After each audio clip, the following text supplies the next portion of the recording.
أعوذ بالله من الشيطان الرجيم پناه وړم الله تعالی شړل شوی شیطان څخه. بسم الله الرحمن الرحيم د الله په نوم چې ډیر زیات مهربان پورا رحم لرونکی دی. وإذا سمعوا ما أنزل إلى الرسول ترى أعينهم تفيض من الدمع مما عرفوا من الحق يقولون ربنا آمنا فاكتبنا مع الشاهدين. کله چې هغوی هغه کلام واوري چې پر پیغمبر نازل شوی دی نو ته به وګوري چې د حق پیژندنې له امله د هغو په سترګو کې اوښکې ډنډېږي. هغوی په لوړ غږ وایي چې پروردګاره موږ ایمان راوړ، زموږ نوم په شاهدي ویونکو کې ولیکه. وما لنا لا نؤمن بالله وما جاءنا من الحق ونطمع أن يدخلنا ربنا مع القوم الصالحين. او هغوی وایي چې خنو موږ ولې په الله ایمان را نوړو او کوم حق چې موږ ته راغلی دی هغه ولې ونه منو، په داسې حال کې چې موږ د دې خبرې هیلهمند یو چې زموږ رب دې موږ په صالحانو کې حساب کړي. فأثابهم الله بما قالوا جنات تجري من تحتها الأنهار خالدين فيها وذلك جزاء المحسنين.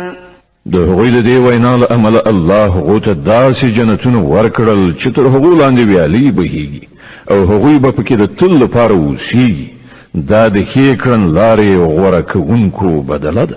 والذين كفروا وكذبوا بآياتنا أولئك أصحاب الجحيم. پاتې شول هغه کسان چې هغوی زموږ د آیاتونو له منلو څخه سر وغړاوه او هغه یې دروغ وانګیرل نو هغوی د دوزخ وړ دي. يا أيها الذين آمنوا لا تحرموا طيبات ما أحل الله لكم ولا تعتدوا إن الله لا يحب المعتدين. اے مؤمنانو، کوم پاک شیان چې الله ستاسو لپاره حلال کړی دي هغه مه حراموئ او له حد نه تیری مه کوئ. تیری کوونکي د الله ډیر بدی سي. وكلوا مما رزقكم الله حلالا طيبا واتقوا الله الذي أنتم به مؤمنون. څه شی چې الله حلال او پاک روزي تاسو ته درکړی ده هغه خورئ څښئ او د هغه خدای له نافرمانۍ څخه په څنګ اوسئ چې پر هغه مو ایمان راوړی دی. لا يؤاخذكم الله باللغو في أيمانكم ولكن يؤاخذكم بما عقدتم الأيمان فكفارته إطعام 10 مساكين من أوسط ما تطعمون أهليكم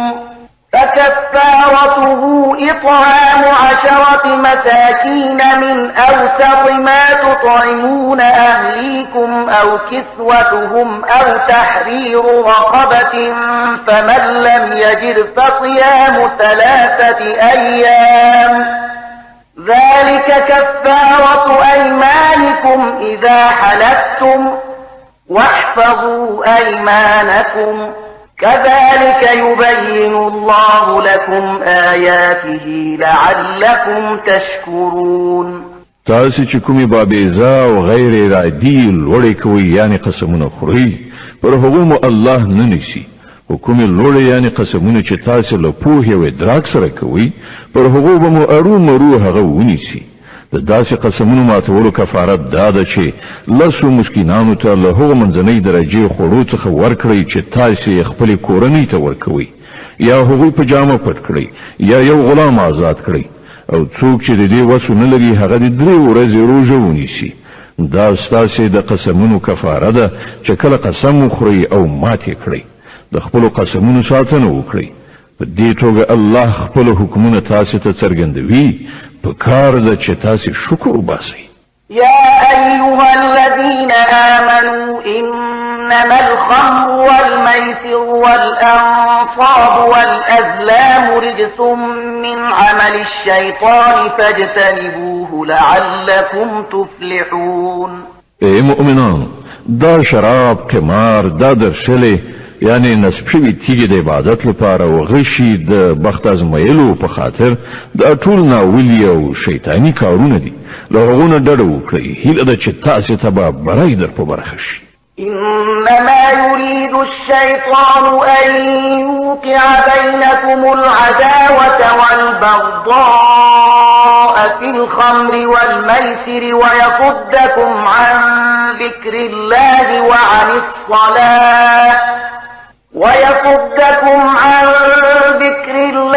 وعن الصلاة فهل أنتم منتهون؟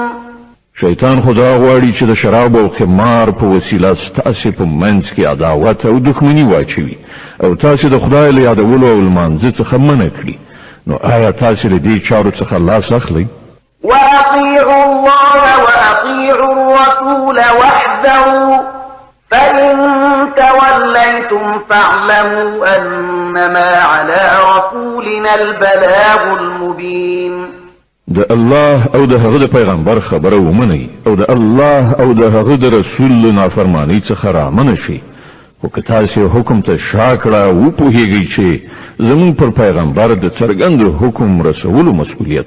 ليس على الذين آمنوا وعملوا الصالحات جناح فيما طعموا إذا ما اتقوا وآمنوا وعملوا الصالحات ثم اتقوا وأحسنوا والله يحب المحسنين.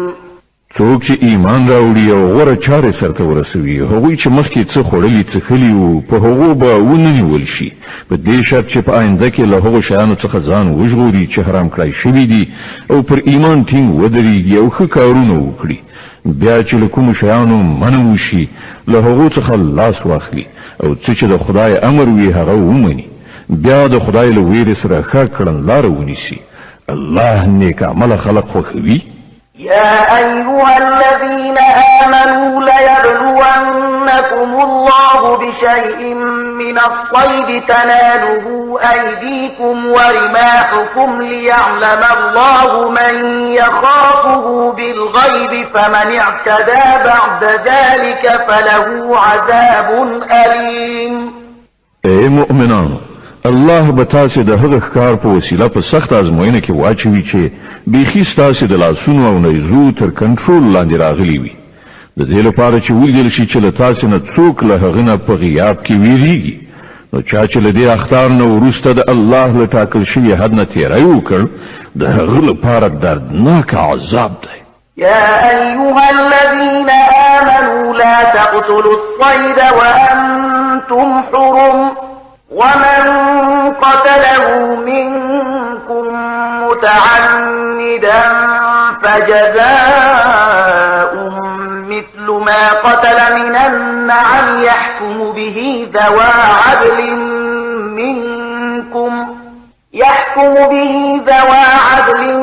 منكم هديا بالغ الكعبة أو كفارة طعام مساكين أو عدل ذلك صياما ليذوق وبال أمره عفى الله عما سلف ومن عاد فينتقم الله منه والله عزيز ذو انتقام.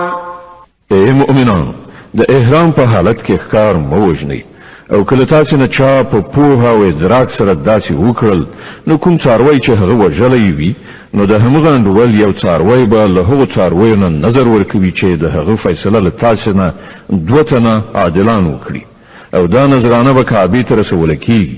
که دا نه وي نو د دې ګناه په کفاره کې به څو مسکینانو ته خواړه ورکوئ یا به د هغو په اندازه روژې نیسئ تر څو چې هغوی د خپلو کړو خوند وڅکي.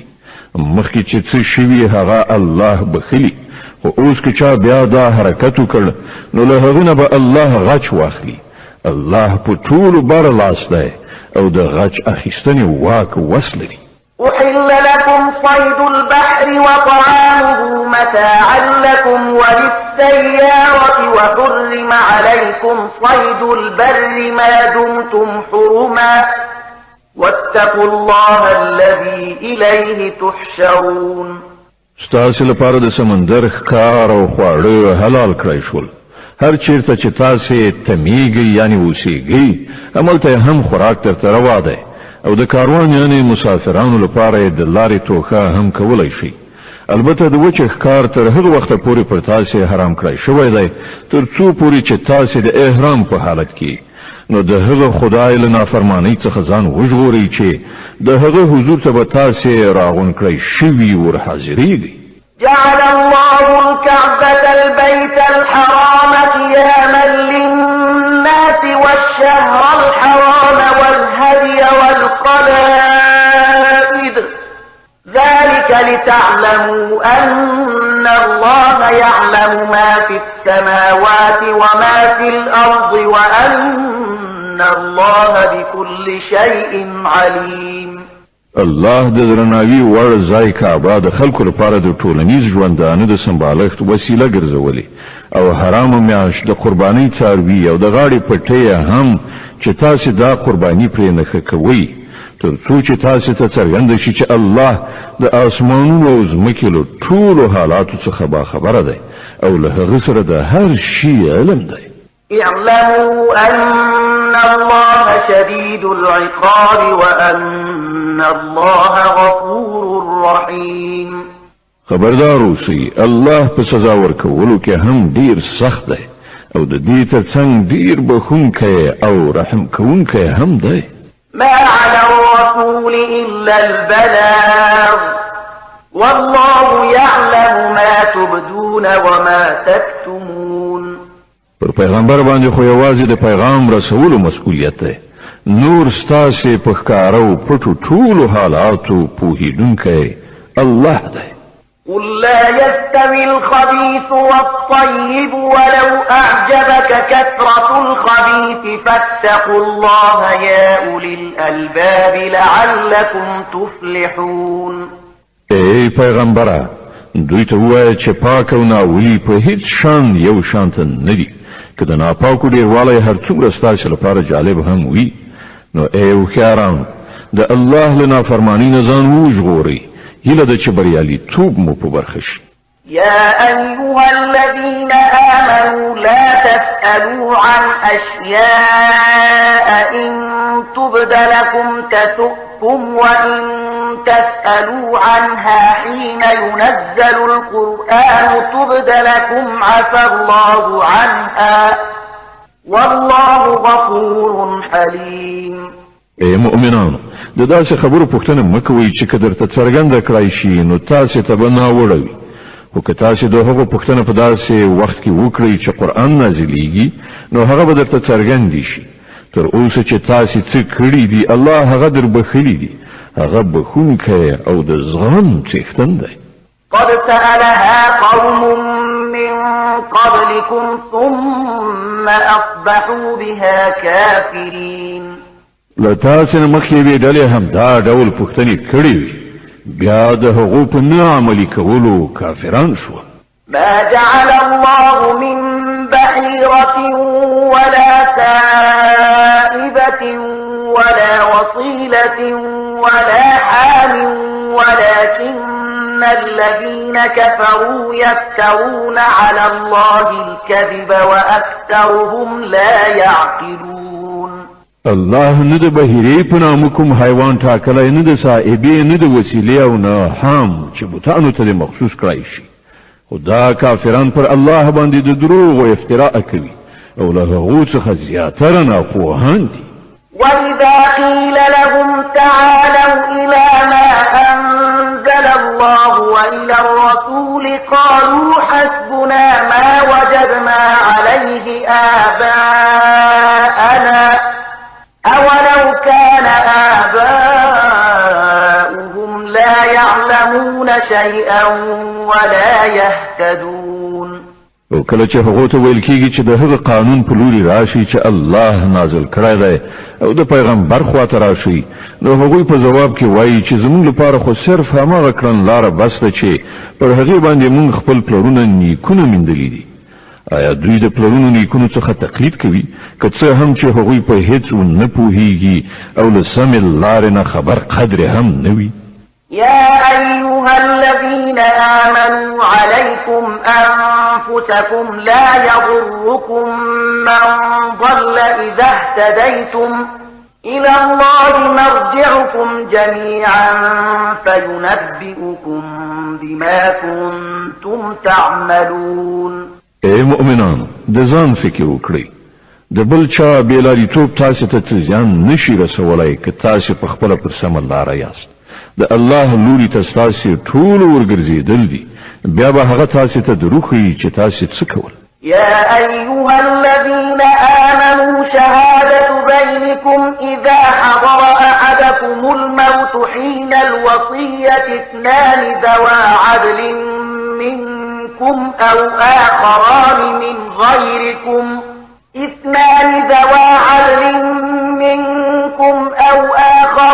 من غيركم إن أنتم ضربتم في الأرض فأصابتكم مصيبة الموت تحبسونهما من بعد الصلاة فيقسمان بالله إن ارتبتم لا نشتري به ثمنا ولو كان ذا قربى ولا نكتم شهادة الله إنا إذا لمن الآثمين. اے مؤمنانو، کله چې له تاسو نه د کوم چا د مرګ وخت راشي او هغه وصیت کوي، نو د هغه لپاره د شاهدۍ نصاب دا دی چې له تاسو نه د دوه عادلان شاهدان ونیول شي. یا که تاسو د پردیسۍ په حالت کې یاست او هلته د مرګ مصیبت مخې ته راشي، نو له غیر مسلمانانو څخه د دوه شاهدان ونیول شي. بیا که څه شک پیدا شي، نو له لمانځه نه وروسته د دواړه شاهدان په جومات کې ستانه کړی شي او هغوی د په خدای قسم وکړي ودې وایي چې موږ د څه شخصي ګټې په بدل کې د شاهدۍ پلورونکي نه یو، او که څوک زموږ څه خپلوانه هم وي، موږ د هغه مراعات کوونکي نه یو او نه موږ د خدای لپاره شاهدي پټوونکي یو. که موږ داسې وکړل نو په ګناهکارانو کې دې وشمېرل شو. فإن عثر على أنهما استحقا إثما فآخران يقومان مقامهما من الذين استحق عليهم الأوليان فيقسمان بالله لشهادتنا أحق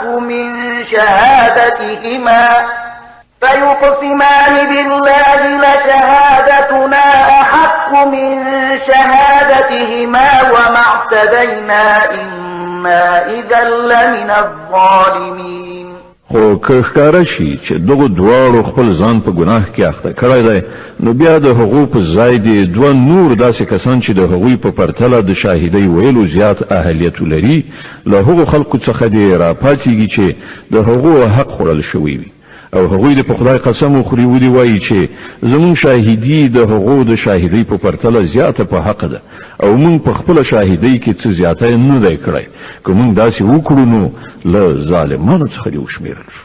ذلك أدنى أن يأتوا بالشهادة على وجهها أو يخافوا أن ترد أيمان بعد أيمانهم واتقوا الله واسمعوا والله لا يهدي القوم الفاسقين. په دې ترتیب زیاته هیله کېدای شي چې خلک به بیخي رښتیا شاهدي ووهي، یا به لږ تر لږه له دې خبرې وویریږي چې د هغو قسمونو وروسته نه چېرته په دوهمو قسمونو تردید شي. له الله نه وویریږي او د هغه حکم واورئ. الله نافرماني کوونکي له خپلې لارښودنې څخه بېبرخې کوي. يوم يجمع الله الرسل فيقول ماذا أجبتم قالوا لا علم لنا إنك أنت علام الغيوب. په هغه ورځ چې الله ټول پیغمبران را ټول کړي، پوښتنه وکړي چې تاسو ته څه ځواب درکړل شو، نو هغوی به عرض وکړي چې موږ هیڅ نه پوهیږو، همدا ته په ټولو پټو حقایقو پوهیږي. إذ قال الله يا عيسى ابن مريم اذكر نعمتي عليك وعلى والدتك إذ أيدتك بروح القدس تكلم الناس في المهد وكهلا وإذ علمتك الكتاب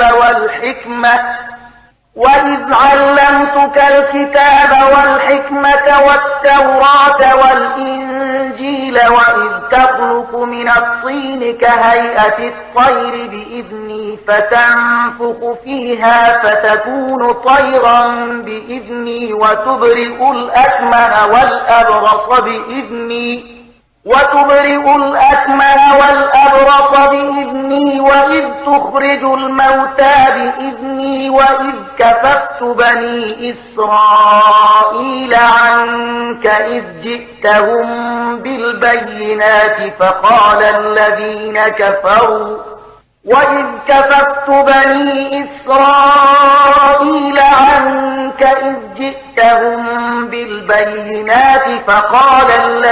كفروا منهم إن هذا إلا سحر مبين.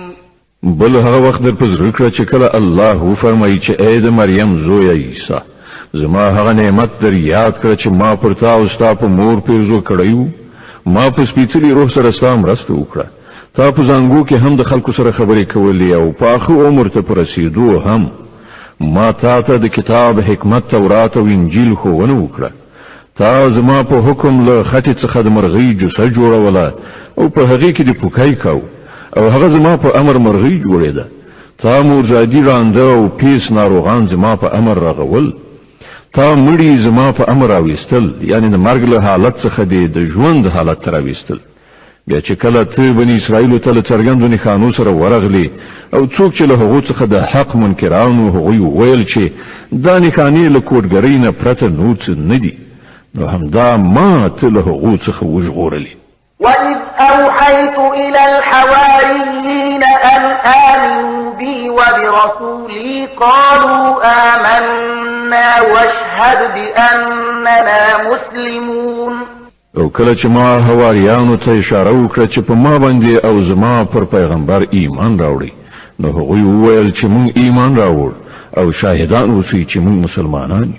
إذ قال الحواريون يا عيسى ابن مريم هل يستطيع ربك أن ينزل علينا مائدة من السماء قال اتقوا الله إن كنتم مؤمنين. د حواریانو په لړ کې دا پیښه هم په یاد لره چې کله حواریانو وویل ای عیسی ابن مریم آیا ستا رب پر موږ باندې له اسمانو د خوړو یو دسترخوان راکوزولی شي نو عیسی علیه السلام وویل له الله نه ویریږئ که مؤمنان یاست. قالوا نريد أن نأكل منها وتطمئن قلوبنا ونعلم أن قد صدقتنا ونكون عليها من الشاهدين.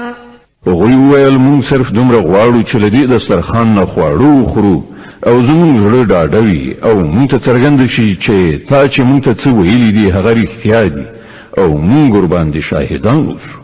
قال عيسى ابن مريم اللهم ربنا أنزل علينا مائدة من السماء تكون لنا عيدا لأولنا وآخرنا وآية منك وارزقنا وأنت خير الرازقين. له وروسته عیسی ابن مریم دعا وکړه خدایا زموږ ربه پر موږ باندې له اسمانه یو دسترخوان راکوز کړه چې زموږ لپاره زموږ د اوسنیو او راتلونکو نسلونو لپاره د خوښۍ موسم وګرځي او ستا له لورې یوه نښانه وي موږ ته روزي راکړه او ته ډېر ښه روزي رسان یې.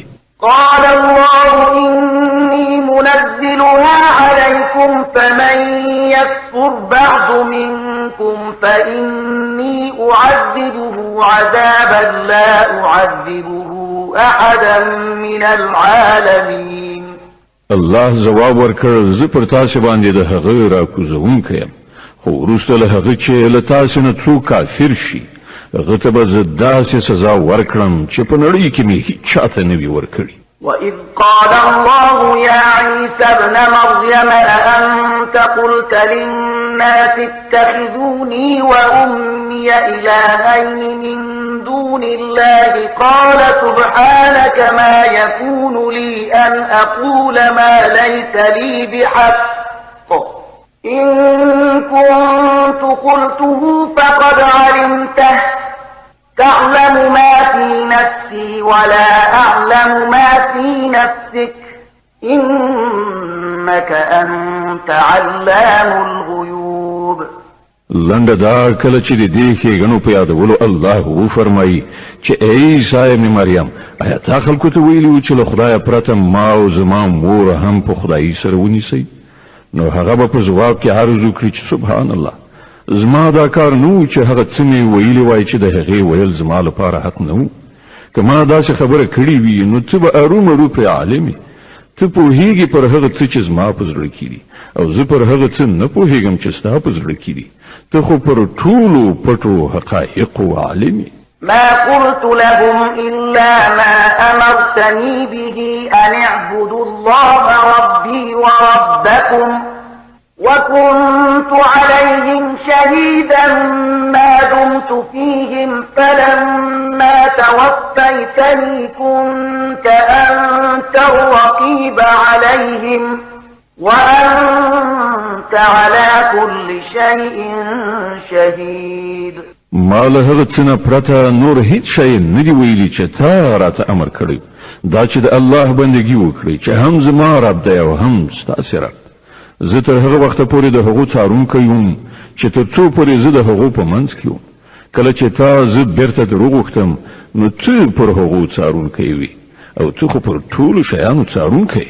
إن تعذبهم فإنهم عبادك وإن تغفر لهم فإنك أنت العزيز الحكيم. اوس که ته هغو ته سزا ورکړې نو هغوی ستا بندګان دي او که بښنه ورته وکړې نو ته بر لاس او د حکمت خاوند دي. قال الله هذا يوم ينفع الصادقين صدقهم لهم جنات تجري من تحتها الأنهار خالدين فيها أبدا رضي الله عنهم ورضوا عنه ذلك الفوز العظيم. هلته الله فرمایي دا هغه ورځ ده چې په هغې کې رښتینو ته د هغو رښتینولي ګټه رسوي. د هغو لپاره داسې باغونه دي چې تر هغو لاندې ویالې بهیږي. دلته به هغوی د تل لپاره اوسي. الله له هغو نه راضي شو او هغوی له الله نه خوښ شول. همدا ستر بریالیتوب دی. لله ملك السماوات والأرض وما فيهن وهو على كل شيء قدير. د ځمکې اسمانونو او ټولو موجوداتو پادشاهي یوازې د الله ده او هغه پر هر څه قادر دی. بسم الله الرحمن الرحيم. د الله په نوم چې ډېر زیات مهربان پورا رحم لرونکی دی. الحمد لله الذي خلق السماوات والأرض وجعل الظلمات والنور ثم الذين كفروا بربهم يعدلون. ثنا ستاینه الله لره ده چې ځمکه او اسمانونه هست کړل، رڼا او تیارې پیدا کړې. بیا هم هغه کسان چې د حق بلنې له منلو نه انکار کړی دی نور د خپل رب سیالان ګڼي. هو الذي خلقكم من طين ثم قضى أجلا وأجل مسمى عنده ثم أنتم تمترون. هماغه ذات چې تاسې له خټې نه پیدا کړی، بیا یې ستاسې لپاره د ژوند یوه نیټه وټاکله او یوه بله نیټه هم دا چې د هغه په وړاندې ټاکل شوې ده، خو تاسې یې چې په شک کې لوېدلي یاست. وهو الله في السماوات وفي الأرض يعلم سركم وجهركم ويعلم ما تكسبون. هماغه یو خدای په آسمانونو کې هم دی او په ځمکه کې هم، ستاسې په ښکاره او پټو ټولو حالاتو پوهیږي او کومه بدي یا نیکي چې تاسې ګټئ له هغې څخه ښه خبر دی. وما تأتيهم آيات ربهم إلا كانوا عنها معرضين. د خلکو حال دا دی چې د هغو د پروردګار له نښانو څخه هیڅ کومه نښانه داسې نشته چې د هغو مخې ته راغلي وي او هغوی ورڅخه مخ نه وي اړولی.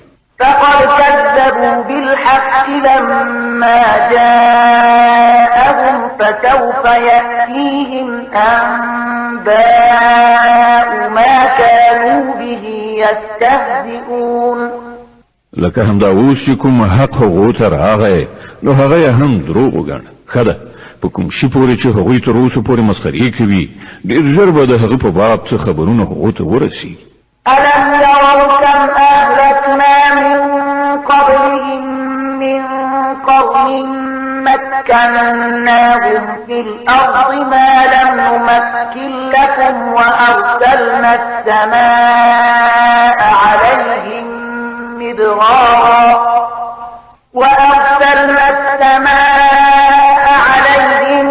مدرارا وجعلنا الأنهار تجري من تحتهم فأهلكناهم بذنوبهم وأنشأنا من بعدهم قرنا آخرين.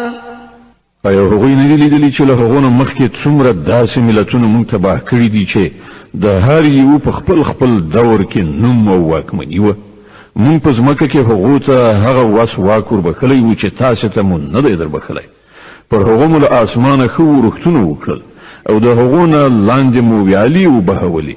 او کله چې هغوی د نعمت ناشکري وکړه نو په پای کې موږ د هغو د ګناهونو په مجازات کې هغوی تباه کړل او د هغوی په ځای مو د بل دور ملتونه راپورته کړل. ولو نزلنا عليك كتابا في قرطاس فلمسوه بأيديهم لقال الذين كفروا إن هذا إلا سحر مبين. ای پیغمبره که مون پر تا باندې په کوم کاغذ کې لیکلی کتاب هم نازل کړی وای او خلکو هغه په خپلو لاسونو سره لمس کړی لیدلی هم وای هلته به هم هغو کسانو چې له حق څخه منکر شوي دي همدا خبره کوله چې دا خو ښکاره کوډي دي. وقالوا لولا أنزل عليه ملك ولو أنزلنا ملكا لقضي الأمر ثم لا ينظرون. وایي چې پر دغه پیغمبر ولې کومه پرښته نه ده نازله شوې. که چېرته مونږ پرښته راکوزه کړې وای نو تر اوسه به د وخته فیصله شوې وه. بیا هغوی ته څه مهلت نه ورکول کېده. ولو جعلناه ملكا لجعلناه رجلا وللبسنا عليهم ما يلبسون. او که مونږ پرښته راکوزه کړې وای بیا مو هغه په انساني بڼه کې نازلوله او په دې ډول به مو دوی په همغه شک کې اخته کړي وو چې په هغه کې اوس دوی اخته دي. ولقد استهزئ برسل من قبلك فحاق بالذين سخروا منهم ما كانوا به يستهزئون. اے محمد صلی الله علیه وسلم لتانه مخکې هم په ډیرو پیغمبرانو پورې ملنډې وهل شوې دي خو پر هغو ملنډو وهونکو باندې په پای کې هماغه حقیقت مسلط کړی شو چې هغوی پرې تمسخر کاوه. قل سيروا في الأرض ثم انظروا كيف كان عاقبة المكذبين. دوی ته ووایه لږ شان د ځمکې پر مخ وګرځئ راوګرځئ وګورئ چې دروغ ګڼونکي له کوم سرنوشت سره مخامخ شوي دي.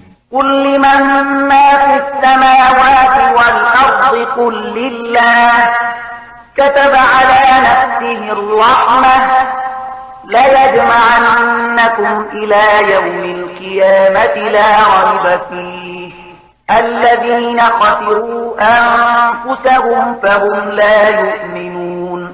له دوی نه ته پوښتنه وکړه په اسمانونو او ځمکه کې چې څه دي هغه د چا دي؟ وایه هر څه یوازې د الله دي. هغه د رحم او پیرزوینې کړنچاره پر خپل ځان لازمه کړې ده. د قیامت په ورځ به هغه تاسې ټول ارومرو راټول کړي. دا حقیقت هیڅ د اشتباه وړ نه دی. کوم خلکو چې په خپل لاس خپل ځانونه د تباهي په خطر کې اچولي دي هغوی نه مني.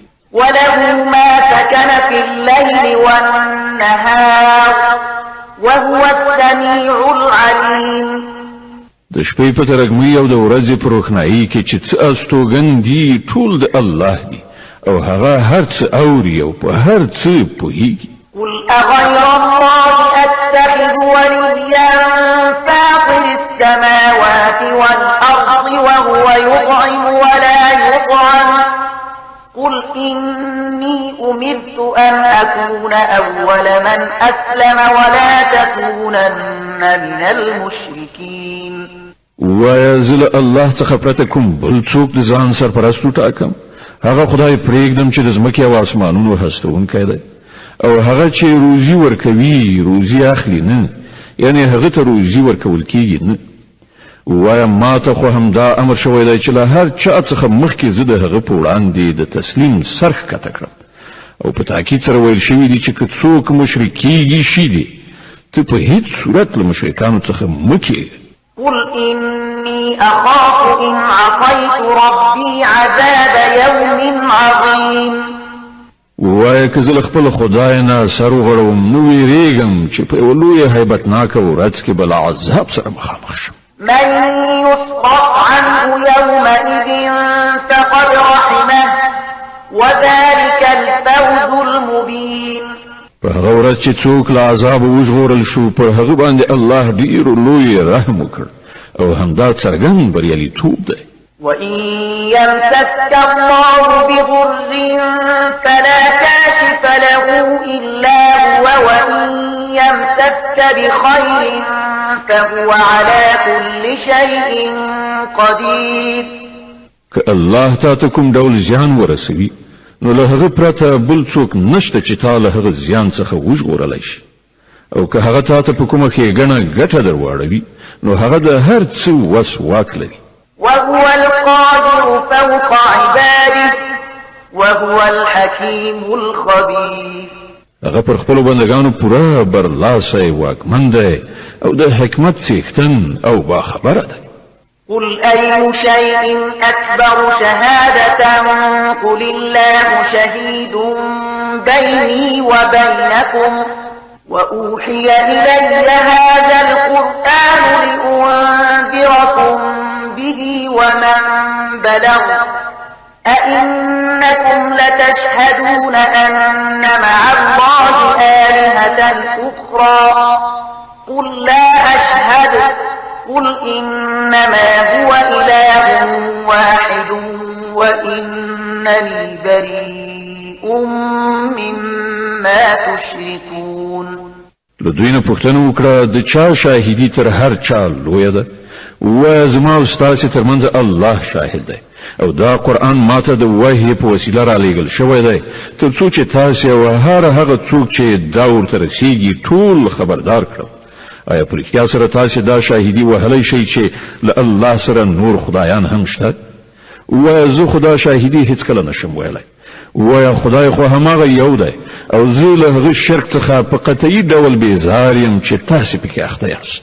الذين آتيناهم الكتاب يعرفونه كما يعرفون أبناءهم الذين خسروا أنفسهم فهم لا يؤمنون.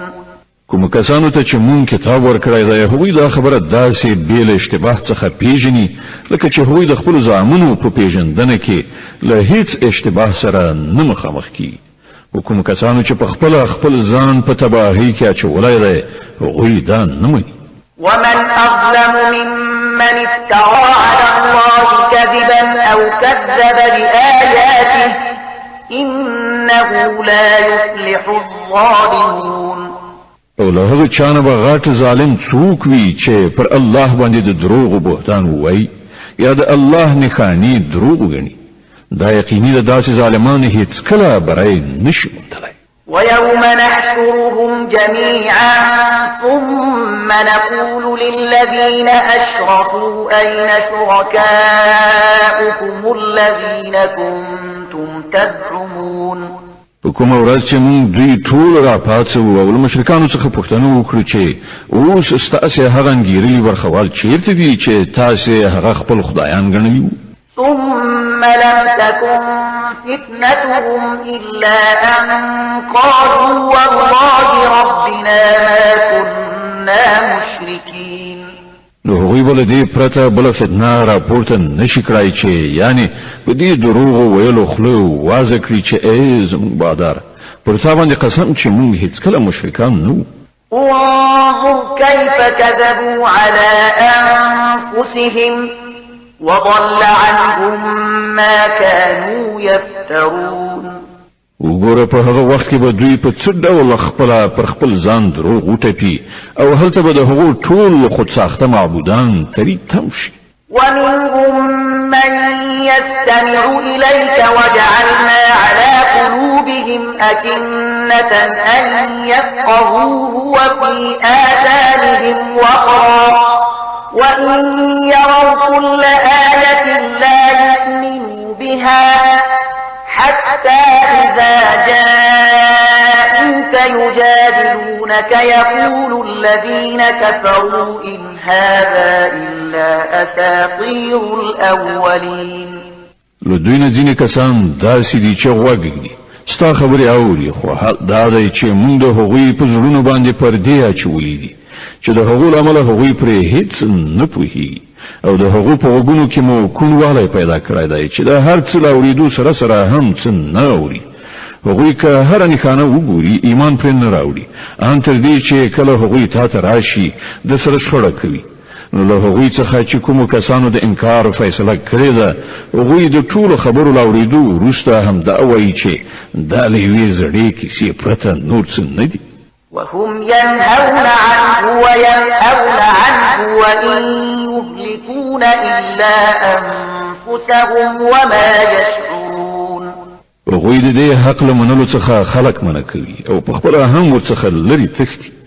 هغوی فکر کوي چې په خپل دغه حرکت سره تا ته څه زیان اړولی شي په داسې حال کې چې اصلا هغوی په خپله د خپلې تباهۍ وسایل برابروي خو هغوی د دې شعور نه لري. ولو ترى وقفوا على النار فقالوا يا ليتنا نرد ولا نكذب بآيات ربنا ونكون من المؤمنين. کاش کې تا د هغه وخت حالت لیدلی شوای چې هغوی د دوزخ په غاړه ودرول شي.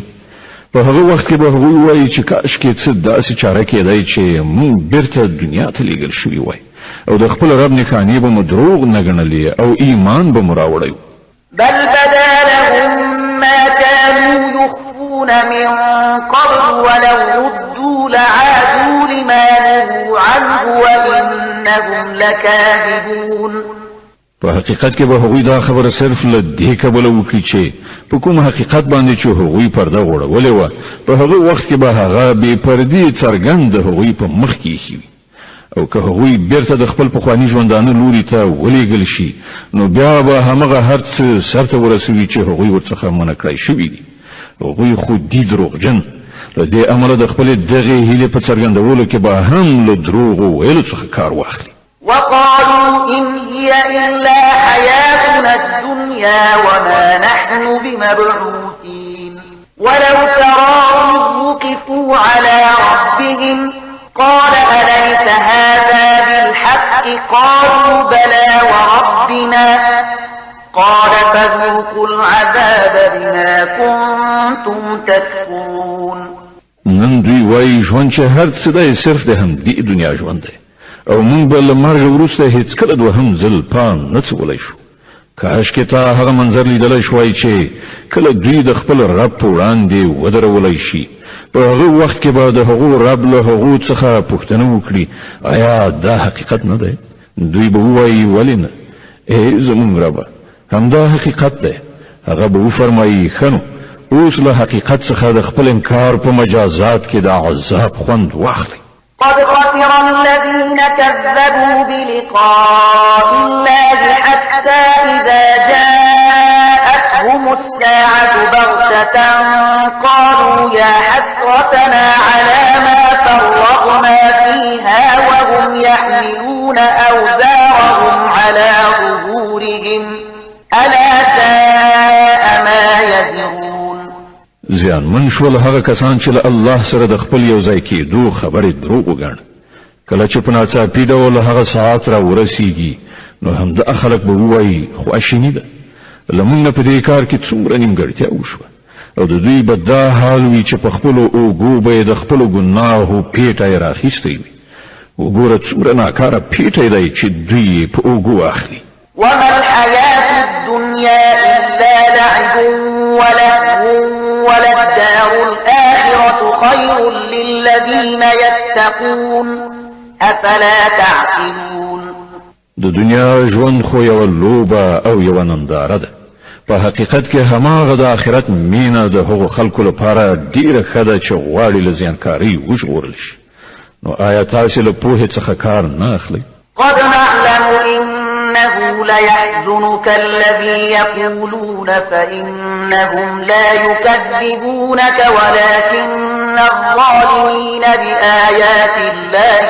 يجحدون اے محمد صلی الله علیه وسلم مونږ ته ښکاره ده چې کومې خبرې چې دا خلک جوړوي پر هغو سره ته ځوري خو دا خلک تا نه دروغجن کوي بلکې دا ظالمان اصلا د الله له آیاتونو څخه منکري ولقد كذبت رسل من قبلك فصبروا على ما كذبوا وأوذوا حتى أتاهم نصرنا ولا مبدل لكلمات الله ولقد جاءك من نبأ المرسلين لتانه مخکې هم ډیر پیغمبران دروغجن ګڼل شوي دي خو هغوی په هغه دروغجن ګڼلو او پر هغو کړاوونو باندې چې ورسول شول صبر وکړ تر دې پورې چې هغو ته زموږ مرسته ورسېده د الله د خبرو د بدلولو وس په هیڅ چا کې نشته او له مخکنیو پیغمبرانو سره چې څه وشول د هغه خبرونه تا ته رسېدلي وإن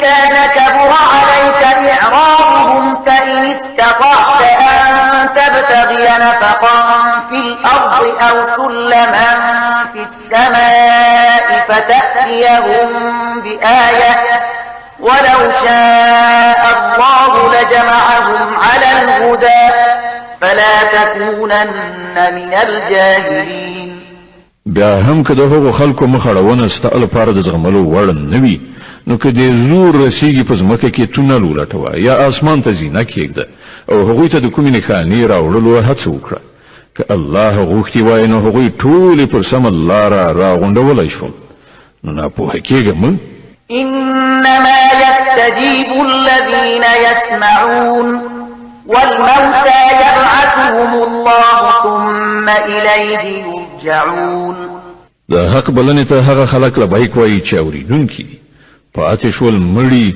نو هغوی خو به الله له قبرونو څخه راپاڅوي او بیا به هغوی د هغه محکمې ته د وړاندې کېدو لپاره بیرته راوستل شي وقالوا لولا نزل عليه آية من ربه قل إن الله قادر على أن ينزل آية ولكن أكثرهم لا يعلمون دوی وایي چې پر دغه پیغمبر باندې د دوی د رب له لوري کومه نښانه ولې نه نازلېږي وایه الله د نښانې نازولو بشپړ وس واک لري خو له هغو څخه زیاتره خلک په ناپوهۍ کې اخته دي وما من دابة في الأرض ولا طائر يطير بجناحيه إلا أمثالكم ما فرطنا في الكتاب من شيء ثم إلى ربهم يحشرون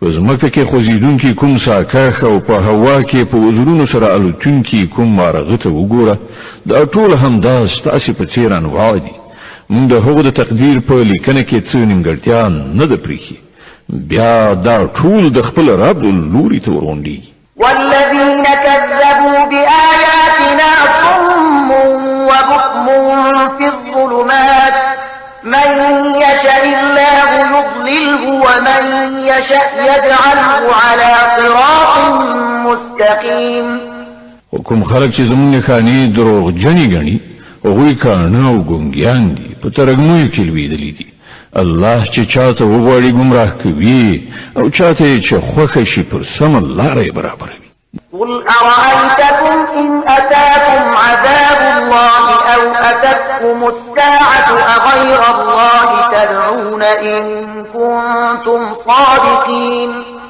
دوی ته وایه لکشان غور وکړئ راوخی که کله پر تاسو باندې د الله له لوري کوم لوی غم راځي یا وروستی ساعت را رسیږي نو آیا په هغه وخت کې تاسو له الله نه پرته کوم بل څوک بلئ وایي که رښتینی یاست. بل إياه تدعون فيكشف ما تدعون إليه إن شاء وتنسون ما تشركون.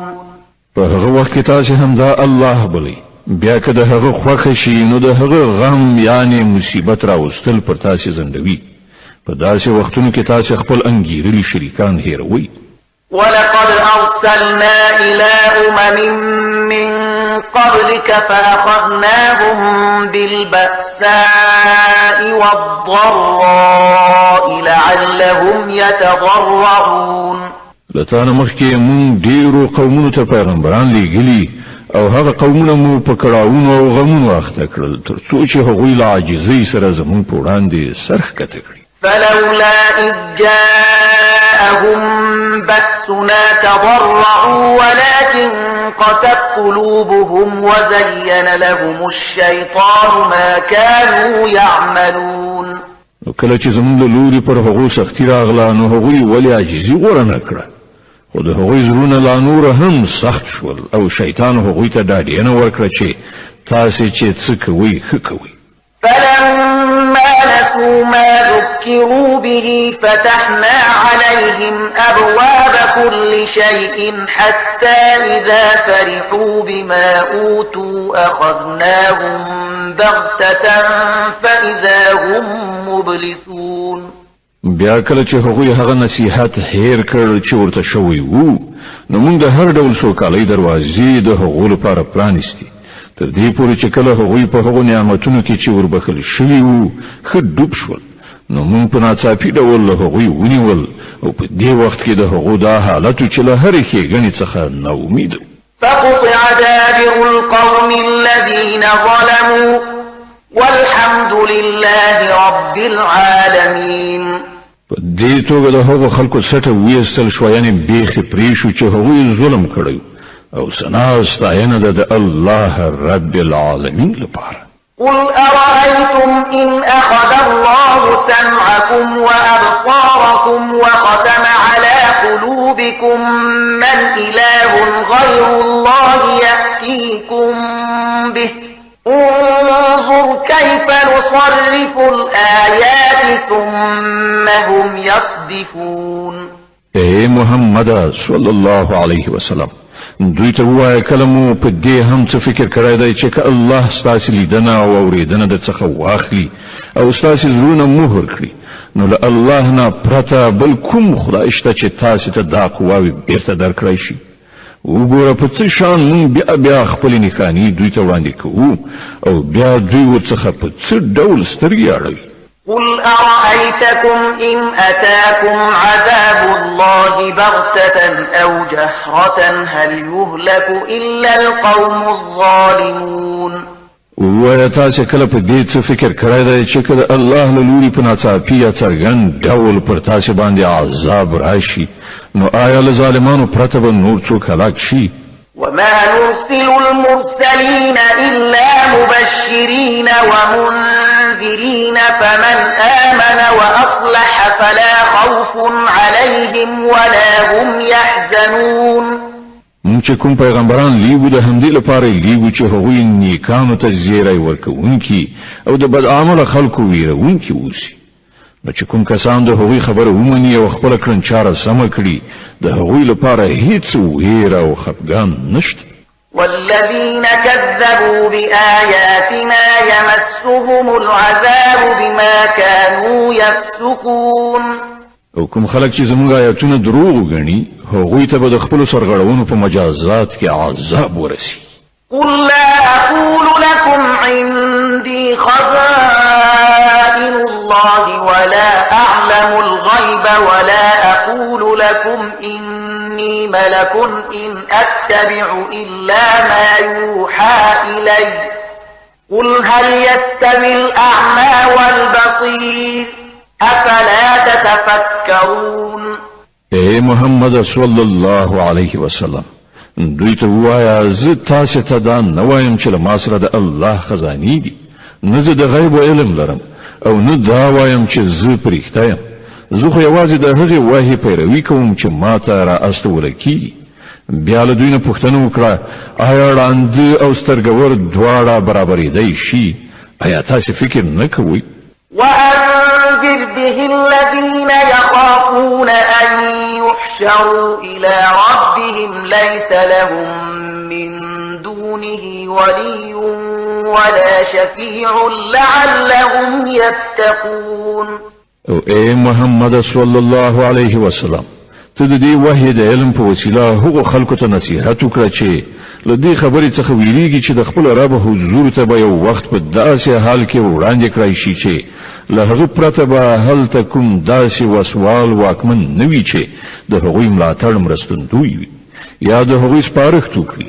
ښایي چې له دې نصیحت څخه په پند اخیستلو هغوی د خدای د ویرې کړنلاره غوره کړي.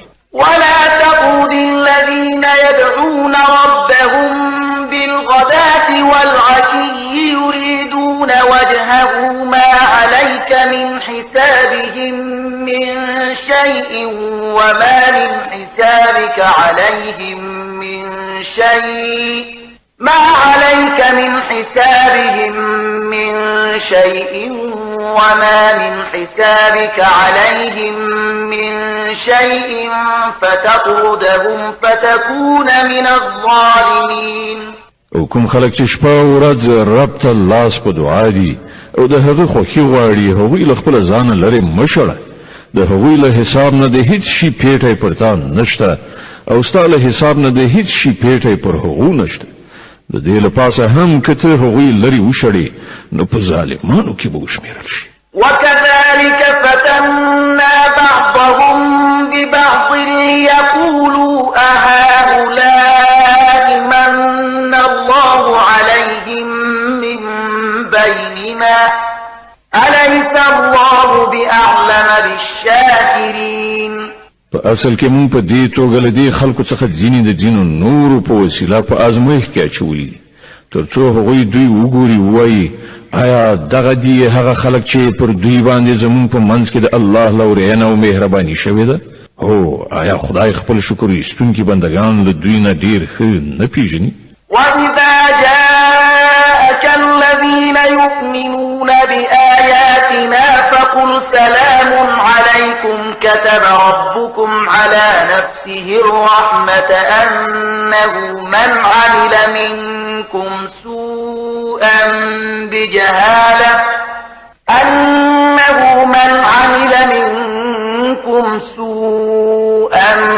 بجهالة ثم تاب من بعده وأصلح فأنه غفور رحيم.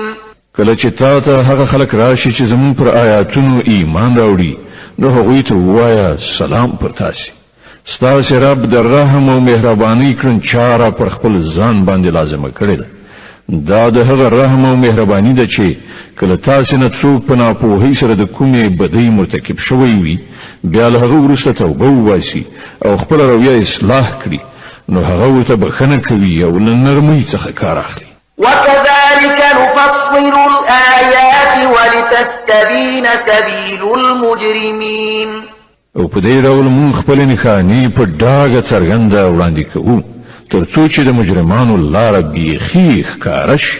قل إني نهيت أن أعبد الذين تدعون من دون الله قل لا أتبع أهواءكم قد ضللت إذا وما أنا من المهتدين. اے محمد صلی الله علیه وسلم دوی ته وایي چې تاسو چې له الله نه پرته نور بلئ د هغو له بندګۍ کولو نه زه منع کړی شوی یم. ووایه زه به ستاسې د نفسي غوښتنو پیروي ونه کړم. که ما داسې وکړل نو ګمراه شوم او د سمې لارې موندونکو څخه نه شوم.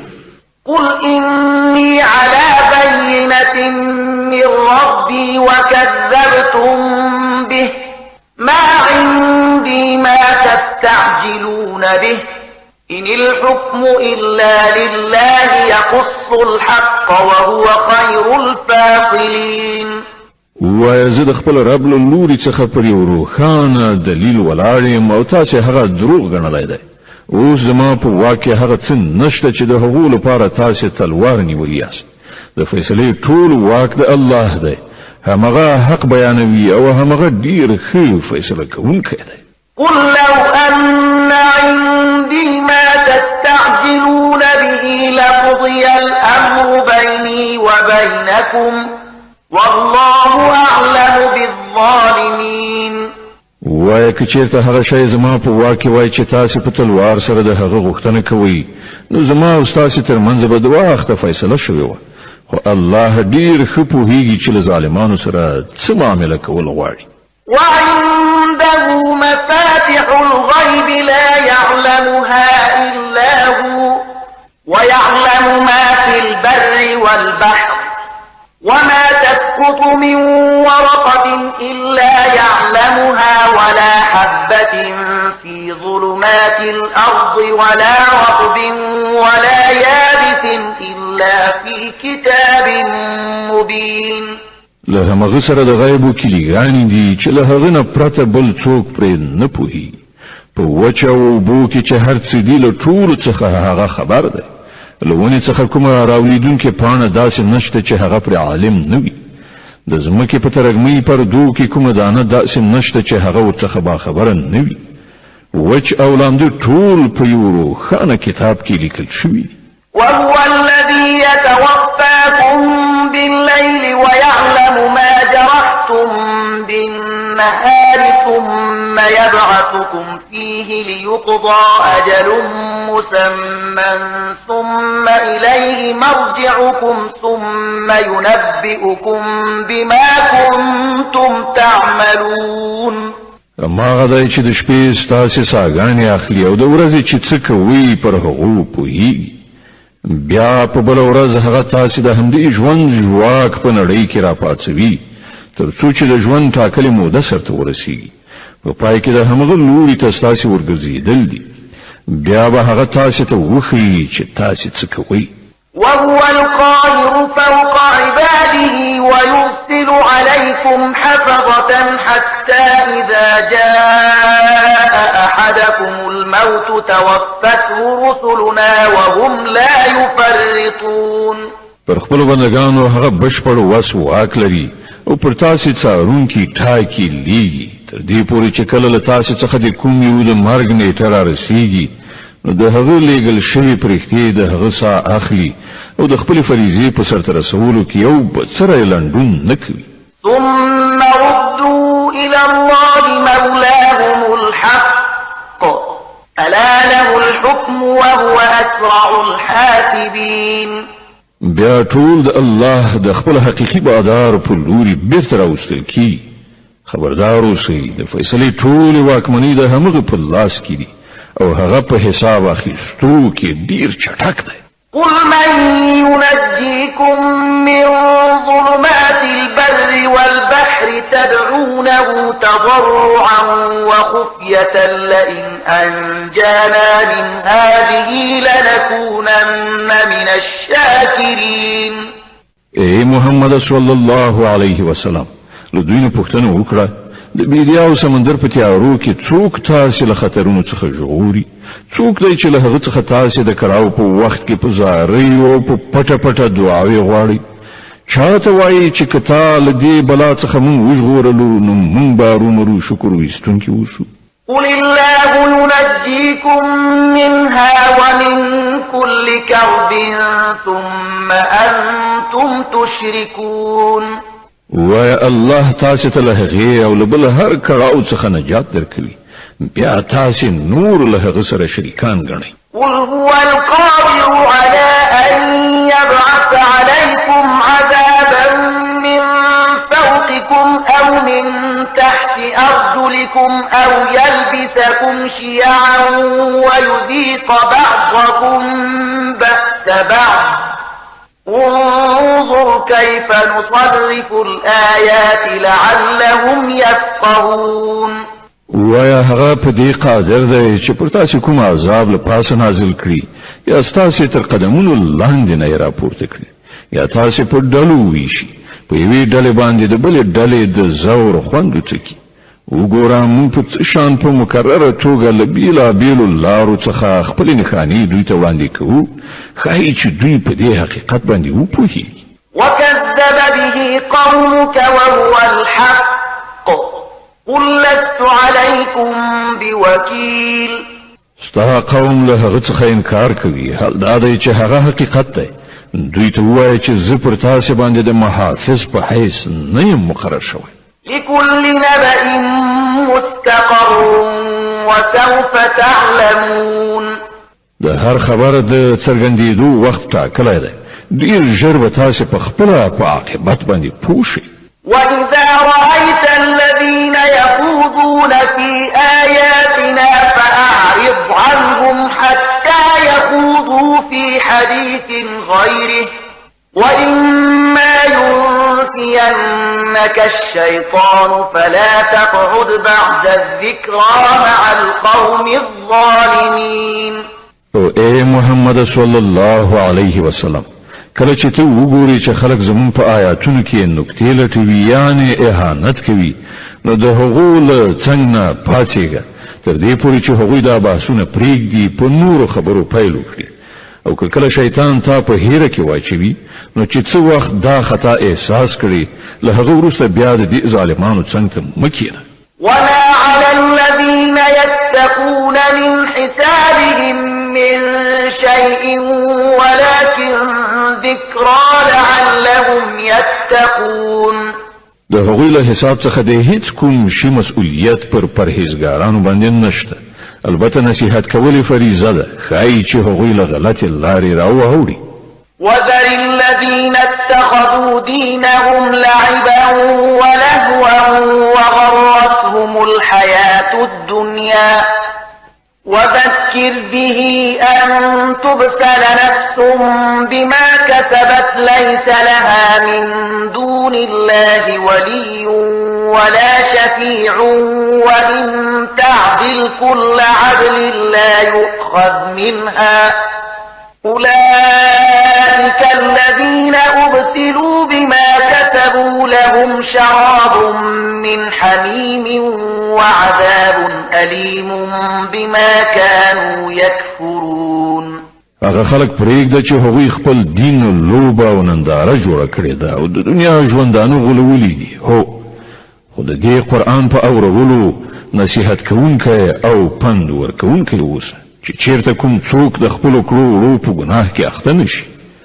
او اخته هم په داسې حال کې وي چې له الله نه د هغه د ژغورلو لپاره کوم ملاتړ او مرستندوی او سپارښتکوونکی نه وي او که هغه د هر ممکن شي په فدیه ورکولو د ځان خلاصولو غواړي نو هغه به هم ورڅخه قبول نه کړی شي ځکه چې داسې خلک خو به د خپلو عملونو په نتیجه کې ونیول شي هغو ته به له حق څخه د خپل انکار په مجازات کې د څښلو خوټېدلې یعنی جوش اوبه او دردناک عذاب ورکړل شي قل أندعو من دون الله ما لا ينفعنا ولا يضرنا ونرد على أعقابنا بعد إذ هدانا الله كالذي استهوته الشياطين في الأرض حيران له أصحاب يدعونه إلى الهدى ائتنا قل إن هدى الله هو الهدى وأمرنا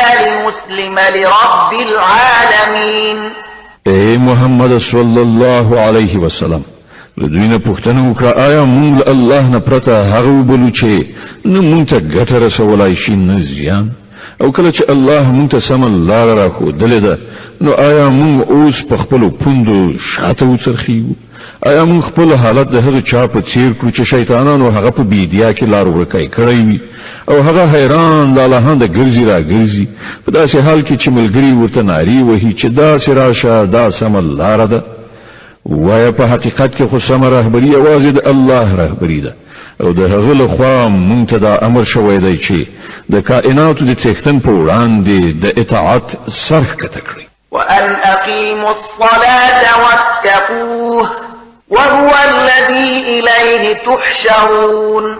المنز قائم کړئ او د هغه له نافرمانۍ څخه ځان وژغورئ. د همغه لوري ته ستاسې ټولو ورتګ دی. وهو الذي خلق السماوات والأرض بالحق ويوم يقول كن فيكون قوله الحق وله الملك يوم ينفخ في الصور عالم الغيب والشهادة وهو الحكيم الخبير. هماغه ذات دی چې اسمانونه او ځمکه په حق پیدا کړي او په کومه ورځ چې هغه وایي چې پاتې را ټول شي په همغه ورځ به هغوی هم داسې شي. د هغه وینا حق ده او په کومه ورځ چې شپېلۍ یعنی سور پوکړی شي په هغه ورځ به پاچاهي د همغه وي. هغه په پټو او ښکارو هر څه پوه دی او د حکمت خاوند او باخبر دی. وإذ قال إبراهيم لأبيه آزر أتتخذ أصناما آلهة إني أراك وقومك في ضلال مبين. د ابراهیم علیه السلام ماجرا یاد کړه چې کله هغه خپل پلار آزر ته ویلیو آیا ته بوتان په خدای سره نیسې؟ زه خو تا او ستا قوم په ښکاره ګمراهۍ کې وینم. وكذلك نري إبراهيم ملكوت السماوات والأرض وليكون من الموقنين. مون په دې ډول ابراهیم علیه السلام ته د ځمکې او اسمانونو د سلطنت نظام ورښودلی او د دې لپاره مو ښودلی و چې هغه له باور کوونکو څخه شي. فلما جن عليه الليل رأى كوكبا قال هذا ربي فلما أفل قال لا أحب الآفلين. لکه چې کله شپه پرې خوره شوه نو هغه یو ستوری ولید وی ویل دا زما رب دی او کله چې هغه پرېوته نو وی ویل په پرېوتونکي پورې خو زما زړه تړلی نه دی. فلما رأى القمر بازغا قال هذا ربي فلما أفل قال لئن لم يهدني ربي لأكونن من القوم الضالين. بیا چې کله سپوږمۍ ځلانده تر سترګو شوه نو وی ویل دا دی زما رب خو کله چې هغه هم پرېوتله نو وی ویل که زما رب ما ته لارښوونه نه وای کړې نو زه به هم له ګمراهانو څخه شوی وای. فلما رأى الشمس بازغة قال هذا ربي هذا أكبر فلما أفلت قال يا قوم إني بريء مما تشركون. بیا چې کله لمر روښانه ولید نو وی ویل دا دی زما رب دا تر ټولو لوی دی. او کله چې هغه هم پرېوت نو ابراهیم आवाज وکړ ای قومه زه له هغو ټولو نه بیزار یم چې تاسې هغه له خدای سره شریک ګڼئ. إني وجهت وجهي للذي فطر السماوات والأرض حنيفا وما أنا من المشركين. ما خو یو لوري ته په میلان کولو د هغه ذات خواته مخړولای دی چې هغه ځمکه او اسمانونه پیدا کړي او زه هیڅ کله له شرک کوونکو څخه نه یم. وحاجه قومه قال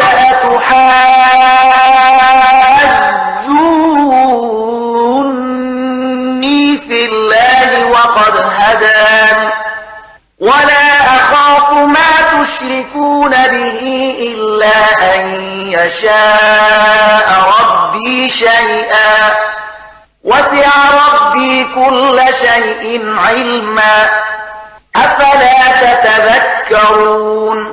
د هغه قوم له هغه سره په جګړه لاس پورې کړ نو هغه قوم ته وویل آیا تاسې د الله په کار کې له ما سره جنګیږئ په داسې حال کې چې هغه ما ته سمه لاره راښودلې ده او زه ستاسې له انګېرلو شریکانو څخه نه ویرېږم.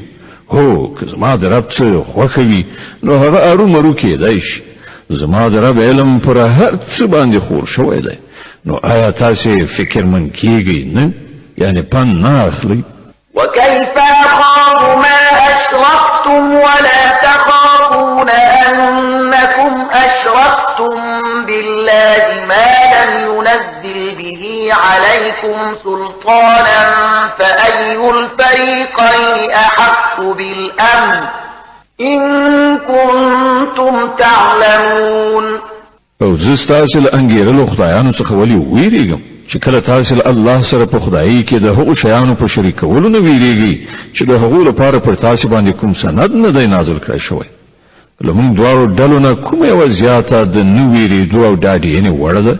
راوښیي که تاسې څه علم لرئ. الذين آمنوا ولم يلبسوا إيمانهم بظلم أولئك لهم الأمن وهم مهتدون. په حقیقت کې خو امنیت د همغو کسانو لپاره دی او پر سمه لاره برابر همغه کسان دي چې ایمان یې راوړی او خپل ایمان یې په ظلم نه دی ملوث کړی. وتلك حجتنا آتيناها إبراهيم على قومه نرفع درجات من نشاء إن ربك حكيم عليم. داو زمونږ هغه حجت چې مونږ ابراهیم علیه السلام ته د هغه د قوم په مقابل کې ورکړ، مونږ چې چاته وغواړو لوړې درجې ور په برخه کوو. حق دا دی چې ستا رب ډیر د حکمت خاوند او د علم څښتن دی. ووهبنا له إسحاق ويعقوب كلا هدينا ونوحا هدينا من قبل ومن ذريته داود وسليمان وأيوب ويوسف وموسى وهارون وكذلك نجزي المحسنين.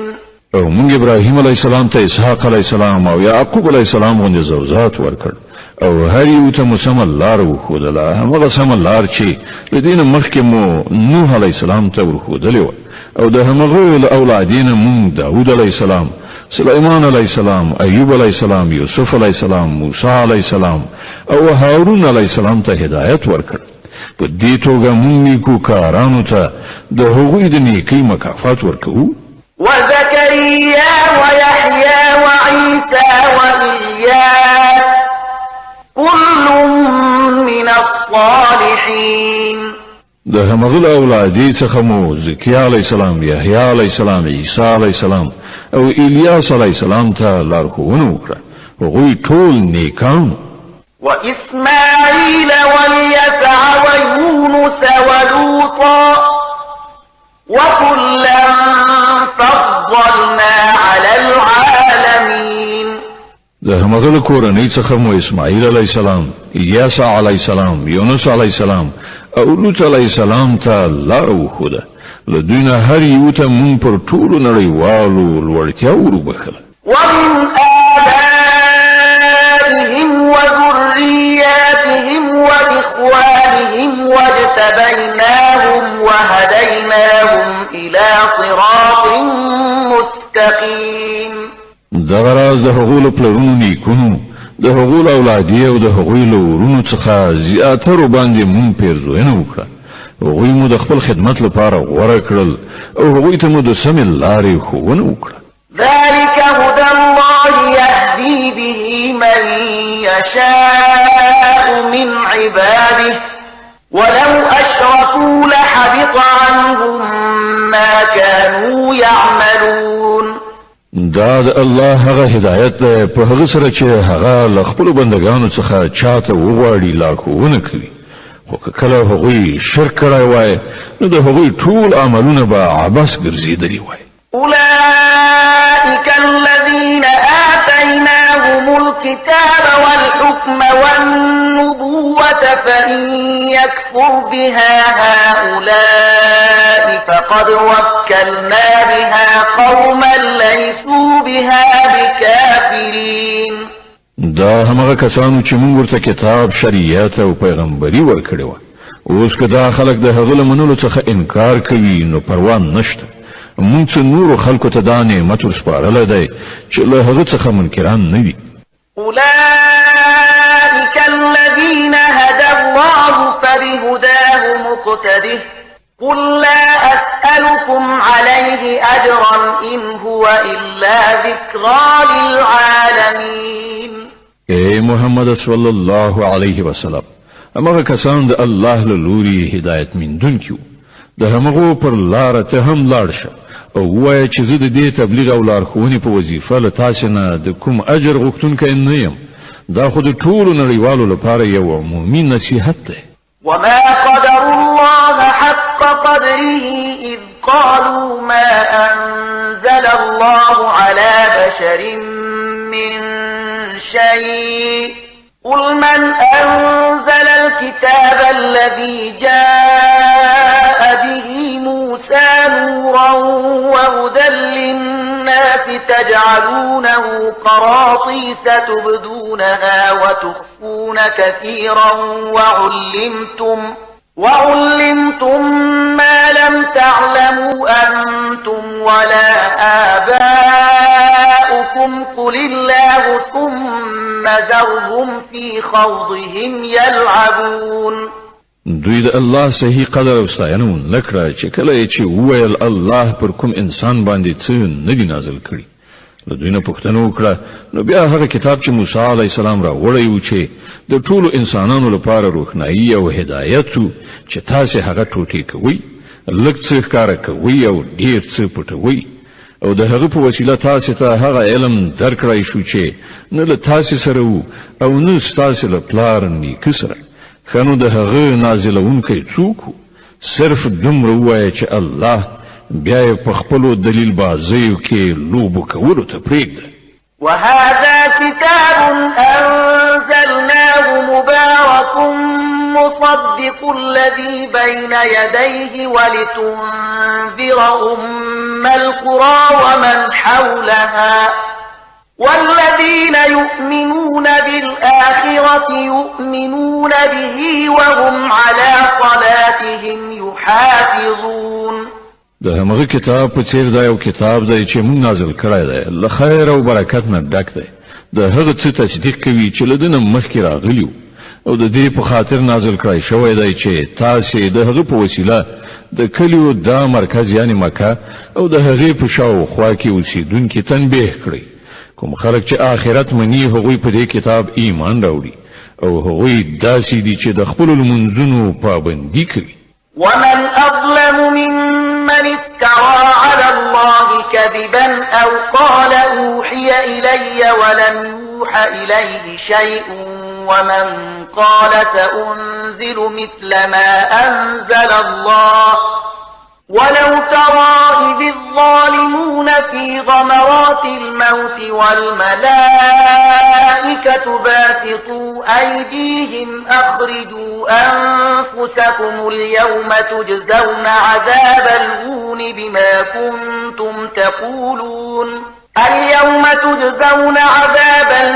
بما كنتم تقولون على الله غير الحق وكنتم عن آياته تستكبرون. او له هغه چانه به بل لوی ظالم څوک وي چې په الله پورې د دروغ بهتان وتړي یا وایي چې پر ما باندې وحی راغلی ده په داسې حال کې چې پر هغه باندې کومه وحی نه وي نازله کړی شوی، یا هغه څوک چې د الله د نازل کړي شي په مقابله کې وایي چې زه به هم داسې شی نازل کړم. کاش کې ته ظالمان په هغه وخت کې ولیدلای شي چې هغوی د ځنکدن په سختیو کې غوټې وهونکي وي او په رښتیا په لاس غځولو ورته ویونکي وي چې راوړئ وباسئ خپله ساه. نن به تاسې ته د هغو خبرو په مجازات کې رسوا کوونکی عذاب درکړی شي چې تاسې په الله پورې د ناحقه تور په ټپلو کولې او د هغه د آیاتونو په مقابل کې مو سرغړونې څخه کار اخیست. ولقد جئتمونا فرادا كما خلقناكم أول مرة وتركتم ما خولناكم وراء ظهوركم وما نرى معكم شفعاءكم الذين زعمتم أنهم فيكم شركاء لقد تقطع بينكم وضل عنكم ما كنتم تزعمون. او الله به وایي دا اوس تاسې همغسې یک تنها زما په وړاندې حاضر شوئ لکه څنګه چې مونږ په لومړي ځل تاسې یوازې پیدا کړي وئ څه چې مونږ تاسې ته په دنیا کې درکړي وو هغه ټول تاسې شاته پریښي راغلي یاست او اوس مونږ له تاسې سره ستاسې هغه سپارښت کوونکي هم نه وینو چې د هغو په باب ستاسې دا ګمانو چې ستاسې د چارو په برابرولو کې هغوی هم یو څه برخوال دي ستاسې ټولې خپل منځي اړیکې پرېکړه شوې او هغه ټول د څخه ورک شول چې تاسې د هغو ګمان درلود إن الله فالق الحب والنوى يخرج الحي من الميت ومخرج الميت من الحي ذلكم الله فأنا تؤفكون د دانې او زړی چونکی الله دی همغه ژوندی له مړي څخه باسي او همغه مړی له ژوندي نه باسي د دې ټولو چارو سرته رسونکی خو الله دی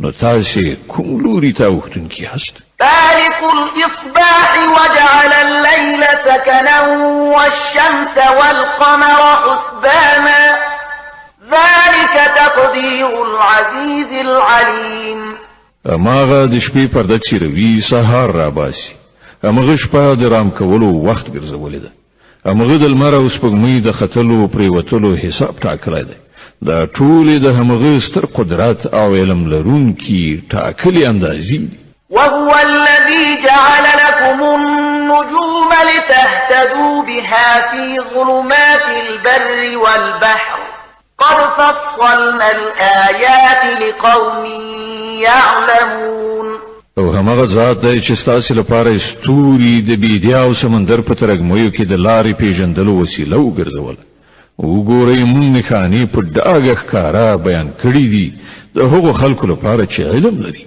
وهو الذي أنشأكم من نفس واحدة فمستقر ومستودع قد فصلنا الآيات لقوم يفقهون او همغه ذات چې تاسو له یو نفس څخه پیدا کړی بیا د هر یو لپاره د تقرر نیولو یو ځای دی او یو د هغه د ورسپارنې ځای دا نښانې موږ د هغو خلکو لپاره څرګندې کړي دي چې پوهه او ادراک لري وهو الذي أنزل من السماء ماء فأخرجنا به نبات كل شيء فأخرجنا منه خضرا نخرج منه حبا متراكبا ومن النخل من طلعها قنوان دانية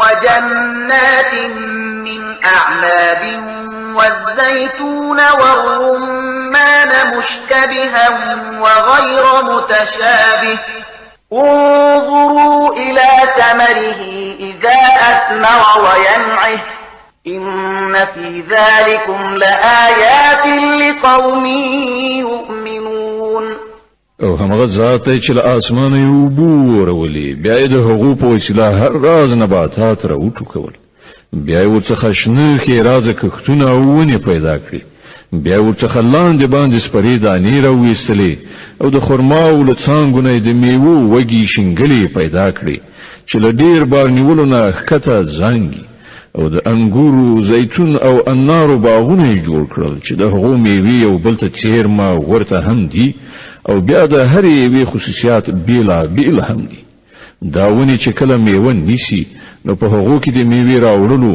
او بیا د پخېدو څرنګوالي ته لږ ځیر شي په دې شیانو کې نښانې دي د هغو کسانو لپاره چې ایمان راوړي وجعلوا لله شركاء الجن وخلقهم وخرقوا له بنين وبنات بغير علم سبحانه وتعالى عما يصفون د دې لپاره هم خلکو پیریان له الله سره شریکان وانګیرل په داسې حال کې چې هغه د هغو خالق دی او بے پوهه او بے ادراک د هغه لپاره ځامن او لونی جوړ کړي په داسې حال کې چې هغه له هغو خبرو څخه پاک او ډیر لوړ دی چې دوی کوي بديع السماوات والأرض أنى يكون له ولد ولم تكن له صاحبة وخلق كل شيء وهو بكل شيء عليم. هغه خو د اسمانونو او ځمکې هستونکی دی. د هغه کوم زوی له کومه کېدای شي چې له سره څوک د هغه د ژوند ملګری نشته. هغه هر څه پیدا کړی دي او هغه په هر څه پوهېدونکی دی. ذلكم الله ربكم لا إله إلا هو خالق كل شيء فاعبدوه وهو على كل شيء وكيل. دا د الله ستاسو رب، هیڅ کوم بل خدای له هغه پرته نشته، د هر څه خالق. نو له دې عمله تاسو د همغه بندګي وکړئ او هغه د هر شي ساتونکی څارونکی دی. لا تدركه الأبصار وهو يدرك الأبصار وهو اللطيف الخبير. کتنې هغه نشي موندلای او هغه کتنې موندلای شي. هغه ډیر زیات باریک بین او با خبره دی. قد جاءكم بصائر من ربكم فمن أبصر فلنفسه ومن عمي فعليها وما أنا عليكم بحفيظ. وګورئ، تاسو د رب له لوري نه د کتنې وړ روښنایي راغلي دي. اوس چې څوک له بینایي څخه کار واخلي د ځان لپاره به ګټه وکړي او څوک چې ځان روند واچوي خپل ځان ته به زیان واړوي. زه پر تاسو باندې کوم پیردار نه یم. وكذلك نصرف الآيات وليقولوا درست ولنبينه لقوم يعلمون. په دې ډول موږ خپل آیتونه بیا په بیلابیلو ډولونو بیانوو او د دې لپاره بیانوو چې دا خلک به وایي تا له چا څخه زده کړه کړې ده او کوم کسان چې عالمان دي د هغو لپاره موږ حقیقت روښانه کړو. اتبع ما أوحي إليك من ربك لا إله إلا هو وأعرض عن المشركين. اے محمد صلی الله علیه وسلم، د هغه وحی پیروي کوونکی اوسه چې پر تا باندې ستاسو رب له لوري نازله شوې ده، ځکه چې له هغه یو رب نه پرته بل کوم خدای نشته او په دې مشرکانو پسې پل مه وهه. ولو شاء الله ما أشركوا وما جعلناك عليهم حفيظا وما أنت عليهم بوكيل. کله الله خوښ وای نو هغه په خپل داسې لار چاره برابر ولای شو چې دا خلک مشرکان شوي نه وای. ته مونږ پر هغه باندې پیرادار نه ټاکلای او نه ته پر هغه باندې مسلط ساتونکې. ولا تسبوا الذين يدعون من دون الله فيسبوا الله عدوا بغير علم كذلك زينا لكل أمة عملهم ثم إلى ربهم مرجعهم فينبئهم بما كانوا يعملون. اے مؤمنان، دا خلق چې الله نه پرته څوک بلی هغوی ته کنځلې مه کوئ. چېرته داسې ونه شي چې دوی له شرک نه په نور الله وړاندې تګ سره د ناپوهۍ له امله الله ته کنځلې وکړي. مونږ خو په همدې ډول د هرې ډلې لپاره د هغې کړه وړه ښایسته کړي دي، بیا د هغوی د همغه خپل رب پر لوري ورګرځېدل دي. په هغه وخت کې به هغه ورته څرګنده کړي چې هغوی څه کړي دي. وأقسموا بالله جهد أيمانهم لئن جاءتهم آية ليؤمنن بها قل إنما الآيات عند الله وما يشعركم أنها إذا جاءت لا يؤمنون. دوی له سختو قسمونو خوړلو سره وایي چې کوم ته کومه نښانه راشي نو موږ پر ایمان راوړو.